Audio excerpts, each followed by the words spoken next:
안녕하세요. 임숙희입니다. 성서인간학 2학기 강의를 수강하신 모든 분들께 인사드립니다.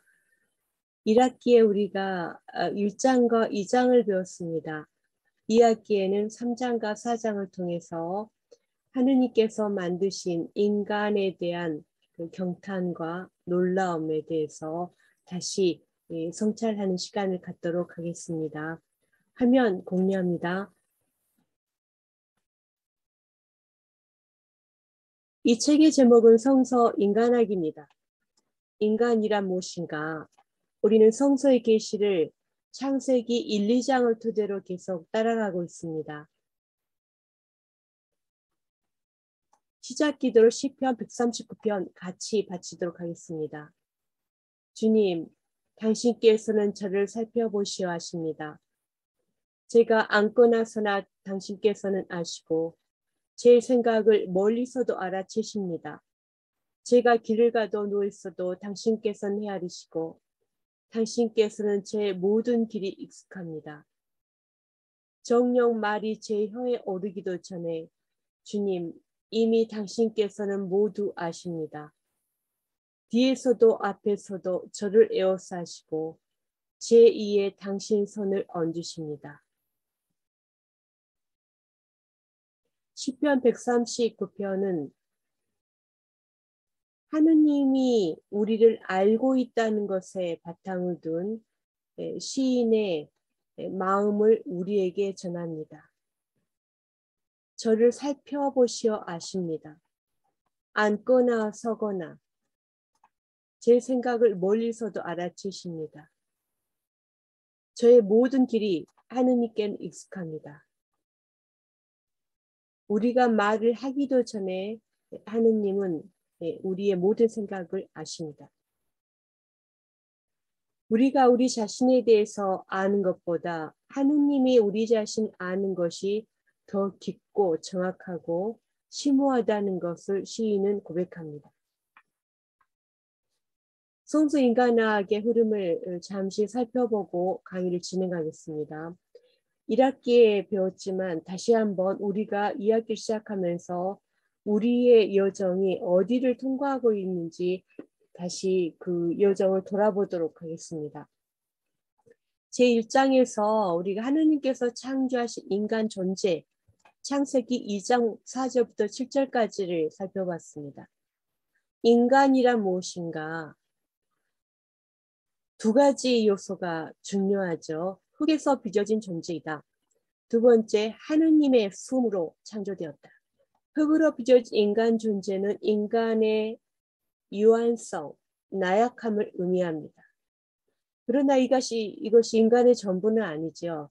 인간 안에 하느님의 품이 불어넣어졌기 때문에 인간은 하느님의 모상, 하느님을 닮은 존재라고 성경 저자는 말합니다. 제2장에서는 이제 흙과 하느님의 품으로 빚어진 인간 존재가 동산에서 어떻게 살아가야 되는가, 그 주제를 다루고 있습니다. 지난 학기에 우리가 여기까지 배웠습니다. 1학기에. 이 기본이 되는 성경 본문은 창세기 2장 8절부터 20절입니다. 하느님께서 사람을 창조하시고 이제 에덴 동산에 놓으십니다. 그리고 이 에덴 동산에서 인간이 살아갈 수 있도록 세 가지를 선물하십니다. 첫 번째, 음식을 주시지요. 그리고 두 번째는 이 동산에서 해야 될 일을 명령하십니다. 세 번째, 짐승들을 인간에게 데려오시죠. 그래서 에덴에서 삶을 시작하는 인간에게 하느님께서 선물을 주셨다는 것. 우리가 많이 배운 것 같은데 우리가 아직 에덴 동산에 있습니다. 하느님께서 주신 그 선물에 대해서 성찰하면서 지난 학기 마무리 지었습니다. 이제 2학기에 우리가 배울 내용은 이 에덴 동산에 있는 인간 존재, 남자와 여자가 서로 만나고 사랑해서 혼인을 합니다.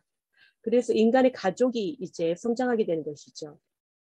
인간의 가족, 형제들에 대해 살펴봅니다. 제4장에서는 이 역사 안에서 인간 존재가 어떻게 살아가는가 여러 가지 요소들을 살펴봅니다. 내용은 간단하게 보이는데 우리가 다룰 내용은 굉장히 많습니다. 그럼 1강의를 보겠습니다. 제1강의는 150항부터 164항입니다. 여러분 그 성서인가나 교재를 옆에 두시고 가끔 필요하면은 제가 페이지를 한 번호를 부를 텐데 그것을 참조하시면서 따라오시기 바랍니다. 이 강의의 목적은 성서인간학이란 책을 강독하는 것입니다. 제일 중요한 것은 텍스트를 읽는 것이죠. 그런데 이 텍스트가 너무나 여러분이 보시다시피 길고 또 내용이 아주 그 핵심적인 내용이 축약되어 있어서 제가 중요한 점들을 읽어가면서 설명을 드리는 식으로 강의를 진행하고 있습니다. 그래서 분량은 약 20여 페이지가 될 거예요. 매 강의마다. 그래서 오늘 우리가 다룰 분량은 150항부터 164항입니다. 제3장 인간의 가족. 인간의 가족의 출발점은 남자와 여자의 사랑이지요. 그래서 오늘은 사랑 이야기를 다룹니다. 아가를 같이 읽게 됩니다. 참고문헌을 보겠습니다. 이 성서인간학을 쓴 성경 저자들이 성경 전문가들이기 때문에 여기에 각주를 달진 않았지만 아주 많은 그 참고서적을 참조했겠죠. 그 중에 현재 우리가 알고 있는 그 책들 중에 오늘 우리가 다룰 내용과 관련된 참고도서가 있습니다.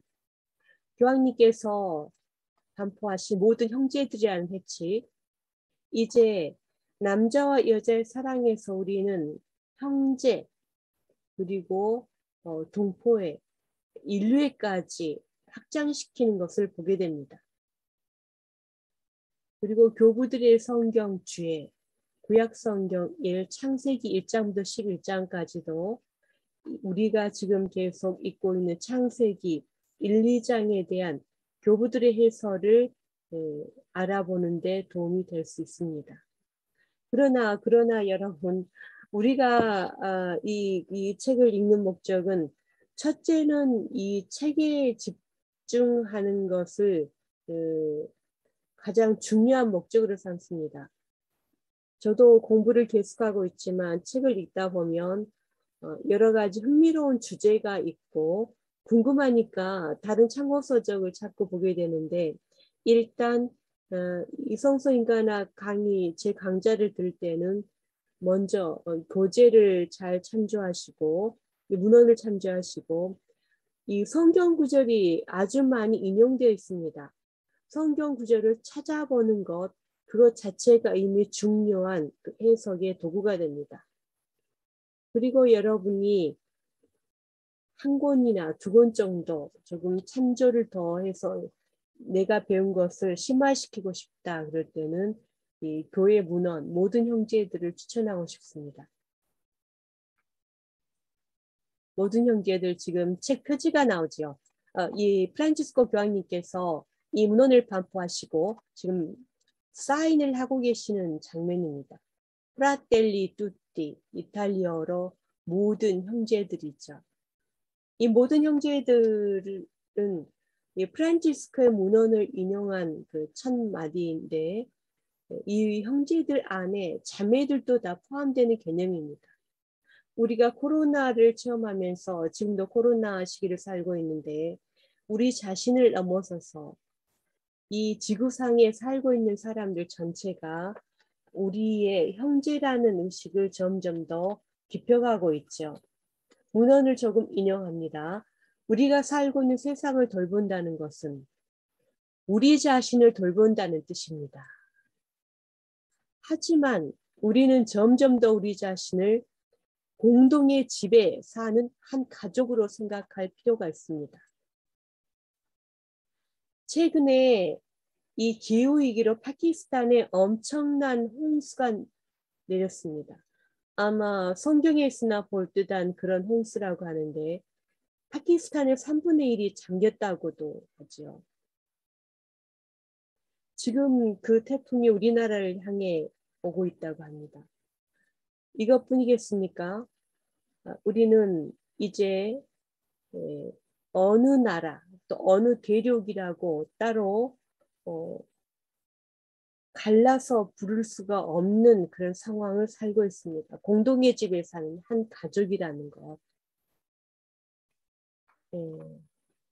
이런 시각을 염두에 두고 이제 150에서 151항을 보겠습니다. 여러분 성서인간학 책을 펴시기 바랍니다. 제가 요약을 했지만 필요한 부분 책을 참조하겠습니다. 150항에서 151항 제3자 인간의 가족 이렇게 되어 있죠. 그리고 이제 150항 하느님께서 말씀하셨다.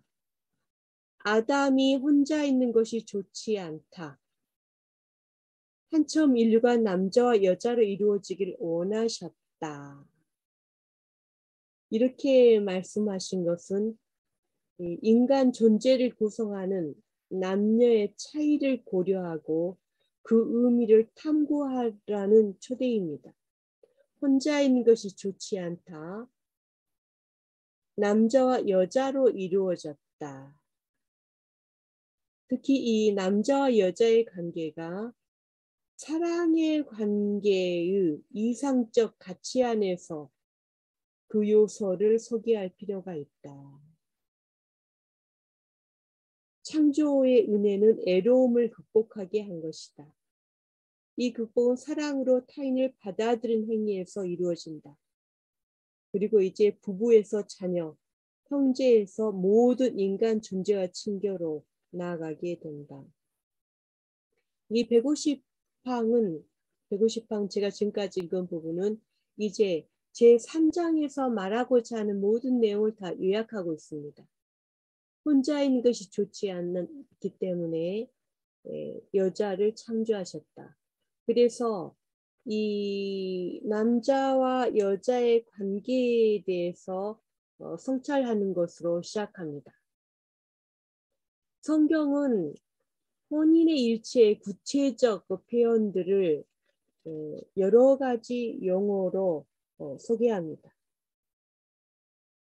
우리가 이 1학기에 배웠던 구약의 내용들을 조금 떠올려 보면은 성경에서 오늘날 우리가 어떤 그 단행본을 보듯이 남자와 여자의 관계는 이런 것입니다.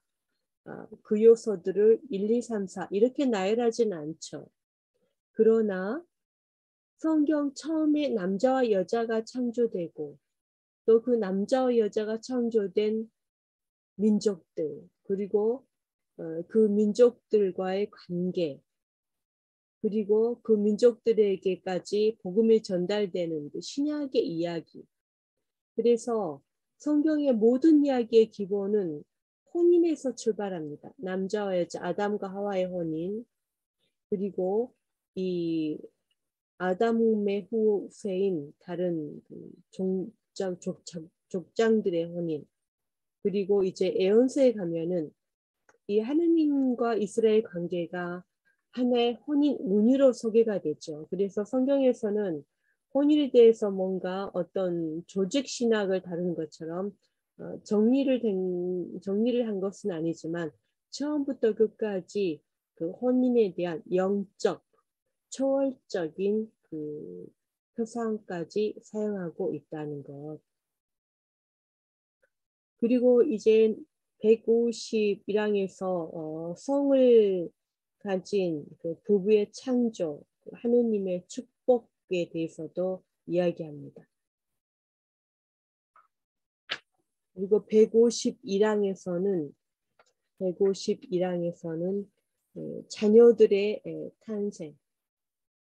그래서 150에서 151항은 이 제3장의 인문이랑 마찬가지다. 남녀의 차이 그리고 혼인에 대한 이야기. 특히 이 혼인한 부부들에게서 나온 형제들의 이야기, 그 이야기를 이제 제3장에서 다루게 됩니다. 창세기 1장 27절에서 28절, 남자와 여자로 그들을 창조하셨다. 왜 굳이 이렇게 구체적인 남자와 여자로 창조하셨다고 말하는가? 또 이 남자와 여자에게 복을 내리며 말씀하셨죠. 자식을 많이 낳고 번성하여 땅을 가득 채우고 지배하라. 이것이 하느님이 창조한 남자와 여자에게 하느님 복을 주시고 내리신 그 명령입니다. 그래서 명령이기도 하지만 그 이전에 하느님의 축복이 있었죠. 자식을 낳고 번성하고 땅을 가득 채우고 지배하는 것. 이것은 인간이, 남자와 여자가 함께 하느님의 축복으로 여기면서 해야 될 소명이죠. 그래서 성경 안에 창조와 하느님 축복 행위에 관한 구절들이 여러 개가 나옵니다. 창세기 5장 아담의 족보죠. 아담 후손들이 얼마나 많이 늘어났는가. 10장 1에서 32절. 홍수가 끝나고 이제 새로운 땅으로 나온 그 노아의 족보입니다. 이렇게 아담과 노아의 족보를 이야기하지만 또 그 후손들을 보면은 이 자손을 많이 낳아서 번성하라 하는 축복 행위가 항상 일관성 있게 이루어진 것은 아닙니다. 군데군데 불임으로 고통받는 그 부부 이야기가 나오죠. 제일 첫 번째 인물이 누구입니까? 아브라함과 사라 이야기. 아주 늦은 나이에 아브라함이 이삭을 얻게 되죠. 하느님의 약속과 상반되는 불임 이야기가 있지만 성경은 계속해서 이 하느님이 주시는 그 축복에 대해서 이야기합니다. 창세기 2장 21에서 25절은 제3장에서 핵심으로 삼고 있는 성경 본문입니다. 그래서 주 하느님께서는 사람, 원문은 아담으로 되어 있습니다. 사람이로 깊은 잠이 쏟아지게 하시 그를 잠들게 하신 다음 그의 갈빗대 하나를 빼내시고 그 자리를 살로 메우셨다. 주 하느님께서는 사람에게서 빼내신 갈빗대로 여자, 이샤입니다. 히브리어죠. 여자를 지으시고 그를 사람에게 데려오시자 사람이 이렇게 부르짖었다. 사람이라고 우리가 계속 읽는 것은 아담을 번역한 겁니다. 이야말로 내 뼈에서 나온 뼈요 내 살에서 나온 살이로구나. 남자는 히브리어로 이시죠. 여자라 불리리라. 여자는 이시아입니다. 그러므로 남자 이시는 아버지와 어머니를 떠나 아내 이시아와 결합하여 둘이 한 몸이 된다. 사람과 그 아내는 둘 다 알몸이면서도 부끄러워하지 않았다.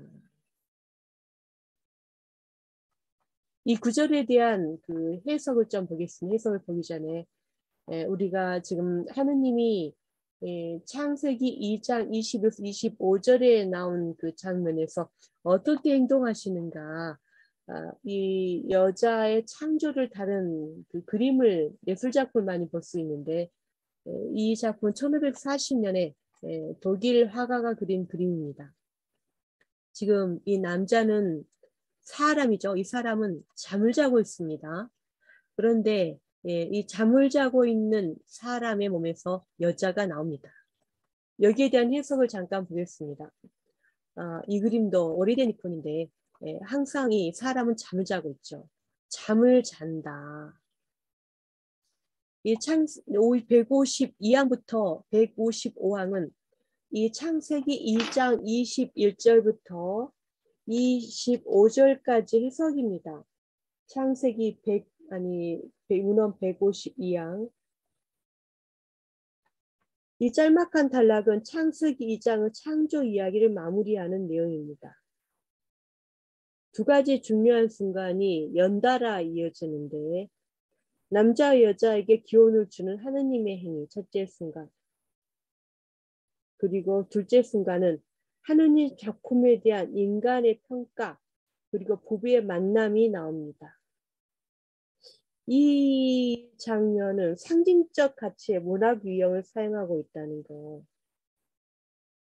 그래서 이 창세기 2장 21절부터 15절에 나온 내용은 이 학자들에 따라서 해석이 아주 다양한 본문입니다.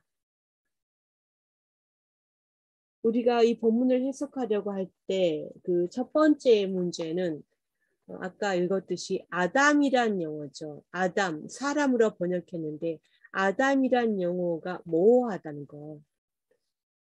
문맥을 보면은 성의 구별이 없는 일반적인 인간을 가리키는 것 같습니다. 그런데 또 어떤 문맥에서는 이 아담이란 단어가 일반적인 사람이 아니라 남성을 가리키기도 합니다. 똑같은 아담이 사람, 일반적인 사람, 여자, 남자 다 포함되는 개념이죠. 사람을 인간을 가리키기도 하고 또 어떤 문에서 남성을 가리키기도 한다는 것. 그리고 이제 153항에서는 이 아담이란 이름이 이렇게 모호하기 때문에 이 단락을 두 가지 방식으로 해석하게 되었다는 것. 학자들이 아담이란 이름이 어떨 때는 사람이고 어떨 때는 남성이다 보니까 이 본문을 두 가지로 해석을 하게 되었는데요. 첫 번째, 보통 전통적 해석형 방식인데 우리가 많이 들었던 그 해석 방식입니다. 창조주가 남자에게서 빼낸 물질, 갈빗대를 이용해서 여자를 창조했다. 아담이 이렇게 말하죠. 남자에게서 나왔으니 여자라 불리리라. 이씨, 남자, 이씨, 이씨야. 어원이 비슷하죠. 남자에게서 나와서 여자라 불리리라. 그래서 이런 해석을 하다 보면은 성서 저자가 모든 남자가 여자로부터 나온다는 명백한 사실 재치 있게 뒤집어서 한첨의 여자가 남자로부터 교훈한다고 이야기하였을 것이라고 주장합니다. 바오로도 이런 노선을 따르면서 이렇게 말하죠. 여자가 남자에게서 나온 것과 마찬가지로 남자도 여자를 통하여 태어났기 때문입니다. 그러나 모든 것이 하느님에게서 나옵니다. 바오로는 상호 인정을 이야기하고 있습니다. 이렇게 해석하는 전통적인 해석 방식, 창조주가 남자에게서 빼낸 물질, 갈빗대를 이용해서 여자를 창조했다. 이런 해석은 오늘날 교재 188페이지를 계속 보시면 이런 유사한 사회적 전망은 보편적으로 수용되지 않는다. 왜냐하면 20절까지 이 성경 저자가 어떤 성적 함의, 남성이란 함의가 전혀 없이 아담에 대해서 말한다고 지적하죠. 그래서 이런 설명을 듣다 보면은 도대체 그 여자가 나온 그 아담이란 존재가 그러면 그 여자가 아담에서 나왔으니까 이 여자가 나오기 전에 그 아담은 남녀 양성을 갖춘 존재야? 이렇게도 상상을 할 수 있죠. 그러나 우리는 여기에 대해서 어떻게 해석을 해야 되는가? 이 교재 188페이지에 설명이 되었습니다. 사실 우리는 아담과 함께 알지 못하는 것을 경험함으로써 하느님께서 이렇게 하신 놀라운 이적이 무엇인지 계시를 통해서 발견하도록 권유를 받는다. 아무도 자기 자신의 기원의 신비를 알지 못한다. 알지 못한 이 단계는 아담이로 깊은 잠이 쏟아지게 하시어 그를 잠들게 하신 창조주의 행위로 상징적으로 나타낸다. 이 아담이 잠든 뒤에 여자가 창조되는데 잠이란 것은 우리 보통 잠 그러면은 내시경 할 때 하는 마취, 수술할 때 하는 마취를 상상하는데 잠은 성경 안에서 상상할 수 없는 사건. 하느님께서 하나의 존재로부터 두 사람, 곧 남자와 여자를 만드는 사건을 나타낸다. 그래서 이 본문의 핵심은 자매에 있습니다. 남자와 여자가 어떻게 창조되었는가? 우리가 인간의 머리로서는 상상할 수 없는 사건, 곧 하느님께서 하나의 존재로부터 두 사람, 곧 남자와 여자를 만드는 사건을 나타낸다. 그리고 이것은 그들의 근본적 유사성을 지적하기 위해서뿐 아니라, 왜냐하면 그 하나의 존재에서 나왔기 때문에 근본적으로 유사하다는 것이죠. 그런데 거기 하나의 존재에서 두 사람, 남자와 여자가 나왔죠. 그들의 차이가 상호인식의 영적 행복을 발견하도록 촉구한다는 것을 설정하기 위해서다. 상호인식은 사랑의 친교의 원칙이며 한 몸이 되라는 호소다. 마지막에 아주 아름다운 문장이 나옵니다.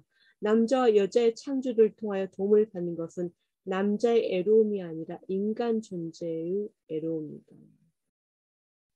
그래서 이 154항에서는 이제 이렇게 창조된 피조물의 유사성과 차이점에 대해서 이야기합니다. 유사성은 무엇인가? 이 사람에게서 창조된 남자와 여자의 유사성은 덧없음 때문에 근본적으로 유사하다. 덧없음 모두가 죽고 남자도 죽고 여자도 죽습니다. 하느님만이 영원하시죠. 이것이 바로 유사점입니다. 차이점도 있습니다. 창세기 1장에서의 새 동안의 창조는 공통적 특성을 지닌 존재들을 한데 묶는 기능도 가지고 있다. 그러나 각 날의 내부에는 인물과 아래물 사이에 태양과 다른 별들 사이의 차이점이 있지만 식물과 동물은 제 종류대로 창조되었다. 그래서 이 155항에서는 이런 하느님이 세상을 창조하실 때 어떤 같은 것들을 묶어가지고 그 하루하루 창조를 하셨는데 그 함께 묶어진 것 그 안에서도 차이가 있다는 것이죠. 물을 창조했는데 인물과 아랫물이 있습니다. 하늘에 빛나는 것이 있는데 빛나는 것들이 똑같은 것은 아니죠. 태양이 있고 태양보다 더 작은 존재, 별들이 있습니다. 또 식물과 동물도 각각 제 종류대로 창조되었죠. 그래서 이 155항에서는 이제 이런 창조 이야기에서 발견할 수 있는 유사점과 차이점의 접합이 아담의 내부에도 도입되었다고 말합니다. 인간은 창세기 1장 27절에서 하느님의 모습으로 창조되었다. 하느님의 모습은 유사성이죠. 그런데 이 남자와 여자로 창조되었다. 이것은 차이점입니다. 이씨는 히브리어로 남자이고 이시아는 히브리어 여자인데 둘이 유사한 점이 있지만 또 차이점도 있다는 것이죠.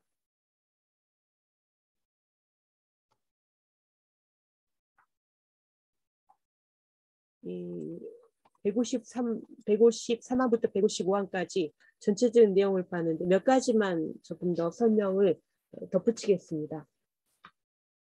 사실 우리는 아담과 함께 알지 못하는 것들을 경험함으로써 하느님이 이룩하신 놀라운 이적이 무엇인지 계시를 통해 발견하도록 권위를 받는다. 이 남자와 여자 창조에서 중요한 것은 보통 전통적으로 해석해 왔듯이 남자의 갈빗대를 가지고 하느님 여자를 만들었다. 그것보다는 하느님께서 이 사람을 잠에 빠지게 한 뒤에 여자를 창조하셨다는 거예요. 그래서 이 잠이라는 것에 초점을 두면서 인간에게서 남자와 여자가 나온 것은 우리가 정말 잘 알 수 없는 하느님의 놀라운 이적이라는 것. 그래서 이 성경 안에서 잠에 대한 그 구절들 살펴보면은 바로 창세기 2장 20, 25절 왜 아담을 잠에 빠뜨렸는가. 우리는 잠을 자고 있어 알지 못한 하느님은 일을 아시죠. 인간 창조의 기원에 인간은 잘 알지 못하지만 하느님의 놀라운 행위가 있었다. 이것을 잠으로 표현합니다. 창세기 15장 12절 하느님이 아브라함과 계약을 맺는 장면인데 해질 무렵 아브라함이 깊은 잠이 쏟아지는데 공포와 짙은 암흑 그를 있었다. 그때 주님께서 아브라함에게 말씀하셨다. 네 후손은 많은 재물을 가지고 나올 것이다. 너는 평화를 내 조상들이 갈 것이다. 장수를 누리고 무덤에 묻힐 것이다. 그리고 잠을 자고 있는 게 말씀하시죠. 그리고 이제 해가 지고 어둠이 까지자 연기뿐 하듯과 타오른 햇빛이 그쪽에 놓은 짐승들 사이를 지나갔다. 주님께서는 아브라함과 계약을 맺으며 이렇게 말씀하셨다. 하느님과 아브라함이 계약을 맺는 그 상황에 아브라함이 깊은 잠에 빠졌다는 것. 그 다음 욥기 33장 15절입니다. 15절 사람들이 깊은 잠에 빠져 자리에 잠들었을 때 꿈과 밤의 한상 속에서 그분께 사람들의 길을 여시고 환영으로 그를 즐겁하게 하십니다. 그래서 이 잠이라는 것, 아담이 잠에 빠졌다. 아무도 자기 기원의 신비를 알지 못한다. 하느님이 하신 그 놀라운 일이다. 그리고 이 남자와 이제 창조를 통해 도움을 받는 것은 어떤 남자의 애로움이 아니라 인간 존재의 애로움이다. 이 내용 지금 그리고 유사점과 차이점에 대해서 남자와 여자가 사람에게서 창조된 것, 사람의 본질을 같이 한다는 것, 그건 유사점이지만 남자와 여자는 서로 차이점이 있다는 거죠. 그런데 그것이 창세기 1장에 나온 전체 엿새 동안의 창조 이야기에도 마찬가지로 적용이 된다는 것. 엿새 동안 비슷한 것들을 모아서 창조하시지만 사실 각 날만 창조하신 것 사이에 어떤 차이들이 있다. 각각 다르게 창조하셨다는 것이죠. 잘 보십시오. 첫째 날, 둘째 날, 셋째 날, 넷째 날, 다섯째 날, 여섯째 날. 여섯째 날 이제 남자와 여자가 창조되었습니다. 그래서 우리가 이 남자와 여자의 창조, 하느님의 모상을 닮은 인간 존재란 걸 유사하지만 서로 차이점이 있다는 것, 이런 이야기를 통해서 우리는 이 창조 때 하느님이 만드신 대로 제 종류대로 창조된 피조물들을 존중하는 것, 그리고 특히 남자와 여자의 차이를 존중하는 것이 중요하다는 것을 배우게 됩니다.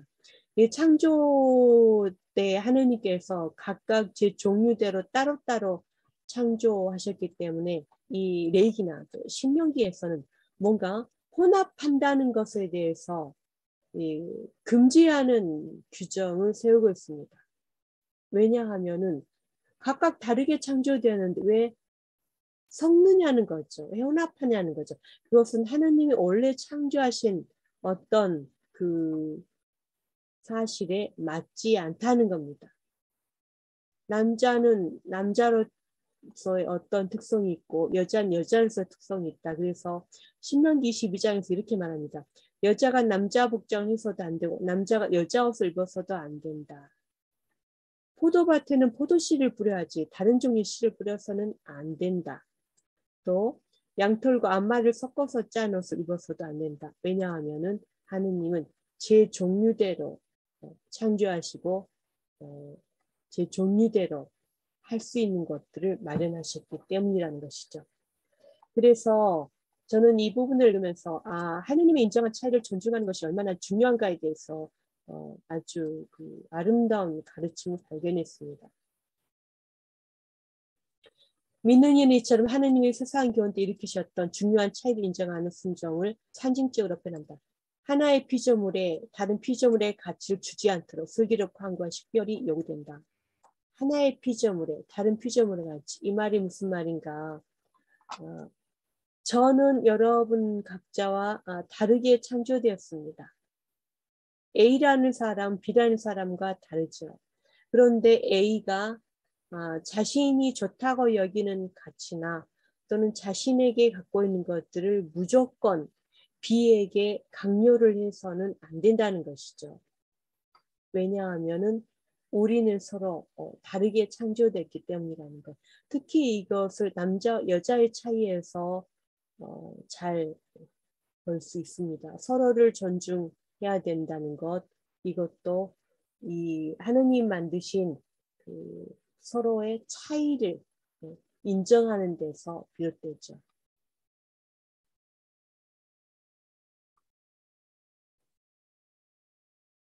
또 여기에 덧붙여서 더 설명하고 싶은 남자와 여자 상호 존중에 대한 이야기입니다. 특히 구약을 읽는 사람들은 특히 예언서 같은 경우에 하느님께서 이 당신의 계명을 배반한 이스라엘 사람들을 벌을 주는 내용을 가끔 볼 수 있는데 이 예언자들은 그것을 하느님을 배반한 창녀라는 그 용어로 자주 표현합니다. 창녀, 간음. 왜 이스라엘이 죄를 저질렀는데 굳이 여자인 창녀라고 표현하는가? 이것은 이스라엘 시대에 이스라엘과 하느님의 관계를 표현할 수 있는 가장 적절한 언어였기 때문이죠. 그러나 오늘날에는 이런 언어가 잘 이해되지 않는 또는 거부당하는 사회에 살고 있다는 것. 상징적인 의미를 이해하지 그 시대에 적당한 언어였지만 오늘날에는 이런 언어가 문자 그대로 적용하면은 억압적이고 폭력적인 태도를 정당화하는 어떤 역할을 하기도 한다는 것이죠. 집에서 25장 24절, 또 디모데오 2장 14절에 이런 맥락에서 표현된 말이 나옵니다. 죄는 여자에게서 시작되고 여자 때문에 우리 모두가 죽는다. 아담이 속은 것이 아니라 여자가 속아 넘어가서 죄를 지었다.